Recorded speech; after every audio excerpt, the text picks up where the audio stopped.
Well, he's just 13 years old, and he is coming off of the championship with the ASCS-Elite North Series.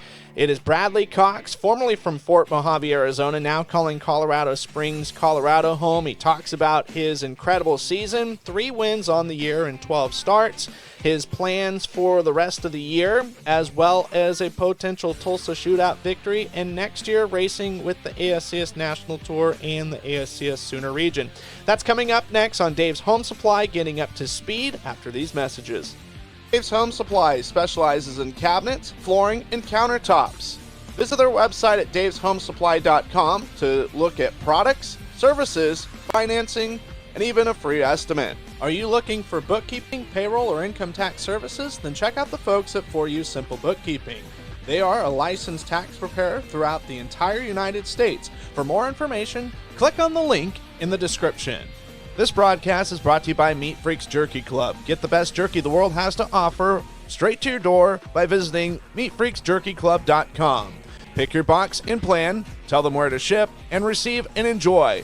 Log on to meatfreaksjerky.com and use promo code SPEED. Well, he's the young teenager out of Colorado Springs, Colorado, and pilots the number 45 sprint car and is the newly minted ASCS Elite North champion. It's Bradley Cox. And Bradley, so great to have you on the program. Yeah, thank you for having me. So we were talking a lot before air. You're originally from Western Arizona, Fort Mojave, AZ, but you guys now live in Colorado Springs. Yep. And, I mean, that's definitely a bit of a change, but, I mean, there's still a racing scene in the Fort Mojave area with Mojave Valley Raceway. Yeah, and then when we lived there, we used to take a trip down to, like, Glendale, Arizona to race at Adobe Mountain Speedway. Mm-hmm. Yep. And that's where you kind of came out of is micro sprints. Yep. I first started racing in outlaw carts, but, yeah, I came out of micros.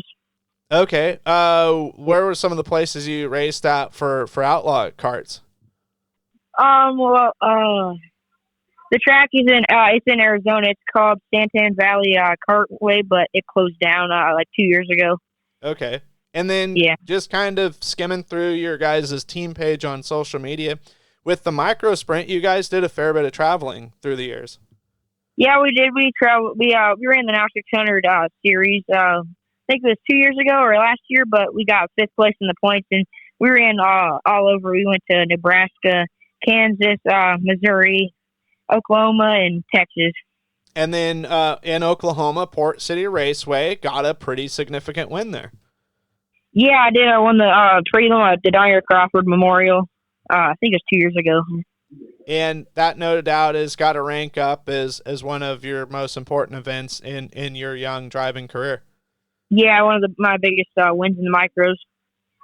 Well, I say one of the biggest because you had a winning season, obviously the championship, but that wasn't due to participation. It was due to success. You scored 3 wins on the season, 5 podiums, 8 top 5s, 12 top 10s, and 12 starts in 2023. And that's quite impressive. Yeah, thank you. This is my first full season racing the sprint car. Last season I only ran 4 races, but it's pretty cool to get the championship, my first full season racing. But yeah. For you, what were some notable differences from transitioning from the micro sprint to the sprint car? Obviously, size and speed are 2 major things. Anything that stood out to you that was like, holy smokes, this is going to take some use to? I mean, just the way, like, when you come in the corner, the car just like grips up and just wants to just hook up in the wing car, and it's just fun to drive. I enjoy driving it. I mean, it's awesome.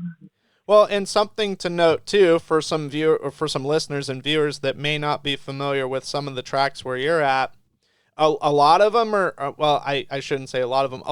Where you mainly race at El Paso County Raceway, it's a 3/8 mile oval. It's a big track. It's not a bull ring like in California, but it's not like a huge half mile. It's in Pennsylvania or Knoxville or Eldora, but it's kind of that happy medium. Yeah, it's kind of like a medium track, yeah. And go ahead. Okay. Yeah, but Honor, it's a pretty tiny bull ring. Well, and I was going to say, the stats show all of these great numbers, but what it doesn't show is there was a couple times where Sammy Swindell came and ran with you guys. Yep. And no doubt Yep. for you that had to been a great experience, not just racing against him, but also I'm sure learning some things from him. Yeah, it was awesome running with him at my young age. Running with him, but yeah, I was had a good time, and yeah, I learned a few things. So the ASCS North Elite North region, talking about this series, you and I were discussing it briefly before we got on the air. For people that don't know, this is a unique series because you guys ran some wing races and you ran some non-wing races.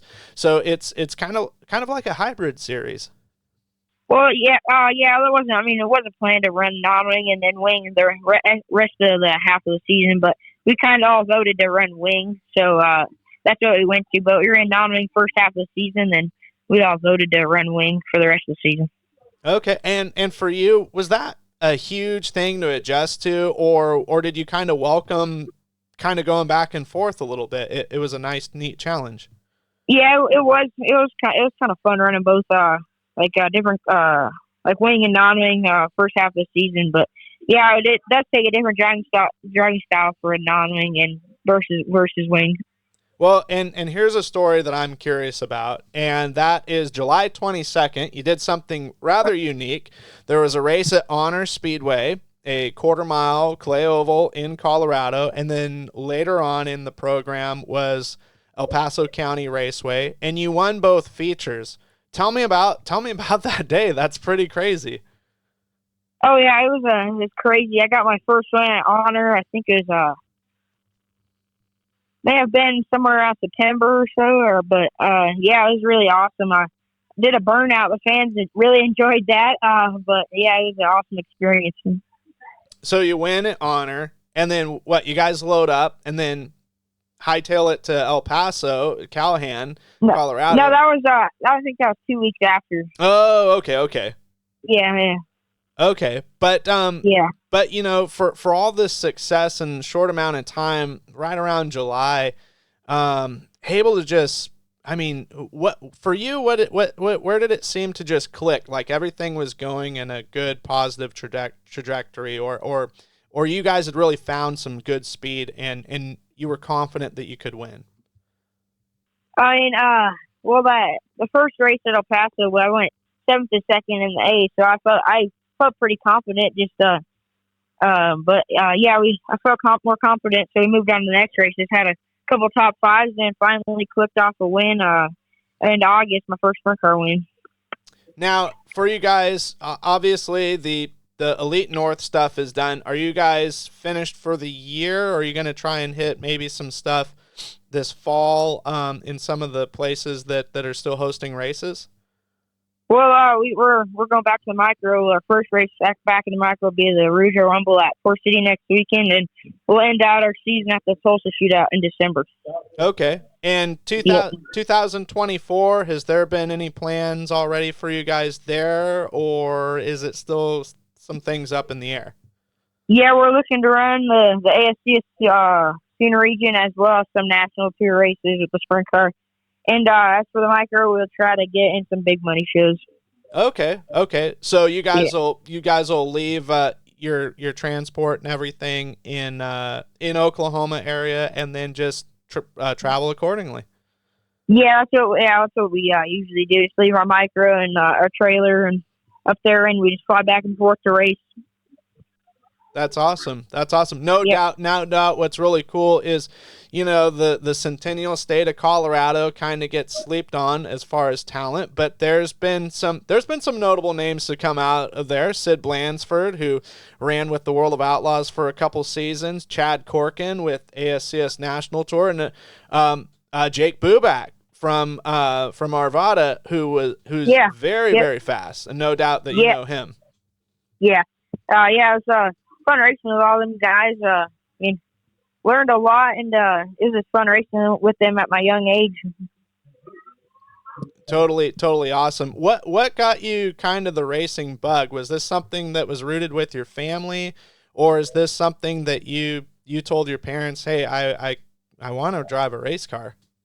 Well, my grandpa raced before me, and then my great grandpa raced before me. So I kind of just wanted. I knew I liked it because we went to the racetrack almost every weekend because my grandpa raced. But I fell in love with the sport, and yeah, we're here today, still racing. Awesome. And for you, we talked about 2024, but what are some goals that you would like? You said some ASCS National Tour races and racing with the Sooner region. But beyond that, is there any other levels that you would like to get to? Is 410 not really a far-fetched idea? Like that's something you'd like to do in the next couple years, or do you have a plan that takes you in a different direction, such as you want to go to schooling to learn a trade or a profession? Well, I do homeschool because I'm never really actually home, so I miss a lot of days of school. So I'm on homeschool, but yeah, my goal is to get some top 10 finishes at the national races. But this year, my goal is in the micro to try to win the Tulsa Shoot at the end of the year in December. Okay, calling his shot. Yeah. You got a couple of months, but yeah, no, definitely best of luck in that regard. Thank you. Well, for you, you're a kid about to turn 14 years old, right? October 7th. Yep. Yep. And for you, what is some cool stuff that you like to do when you're home in Colorado Springs? When I'm not racing in real life or like home, you can find me on iRacing. I play that a lot, or be working on the race car with my grandpa, and I love playing iRacing. It definitely helps me help me to get better in real life and stuff. It's really realistic, but yeah, racing is my one true passion. I was going to ask that question, and you answered it, so you did a great job of whether or not that's sort of kind of like a simulator for you to just have your motor skills of wheel input and throttle control. Although it's not, it's not the real thing. It's better than nothing. So yeah, I'd say it's the closest you can get to real life racing. So are you part of any special leagues or in the wintertime, do you try and do some of like the pro stuff? Yeah, actually, I've won $50 on a race one time. I got a hard charger both nights that we raced. The hard charger is like $20 or something like that. But okay. Yeah, I ran a league one time, and I think I got a top 5 or something. It was with a bunch of fast guys in there. Nice. Fixed race, yeah. A class or whatever they call it. Yeah. Nice. And people don't believe me, but when it comes to iRacing, like you can make some serious money at doing it. The Pro Series on iRacing, it pays like $25,000 to win. So. Yeah. Is that something, as long as it doesn't conflict with your life and you're traveling and you're racing, is that something that you might consider? It's actually going on right now. The Pro Series right now, the top 20 get into the Pro Series race for $25,000. But I'm not going to. The first race was this last Monday, and the second race is going to be this next Monday. But there's 6 total races, and if you finish in the top 20, you get to move on to the $25,000 to win race. But I'm not going to be here because we leave for Texas next week. I'm just going to run 2 races. But sure, yeah. Okay, yeah, no doubt. The real stuff kind of becomes a priority. I get that. There's no shame there. So, but right now I'm 17th in points, so I'm sitting in a good spot right now. But I may try to take the simulator with me and maybe run a race. There you go. Yeah. Distance racing. There was distance learning. Now there's distance racing. So yeah. Well, sweet. Who are some of the sponsors or some individuals that you want to thank that help you with your race team? Well, first off, I want to thank the Lord for giving me the ability to race, and my Grandpa Lonnie, my Grandpa Larry, my Grandpa Mike, and my Grandma Janie, and my mom, my Aunt Courtney, and my Uncle Kyle, and my Grandma.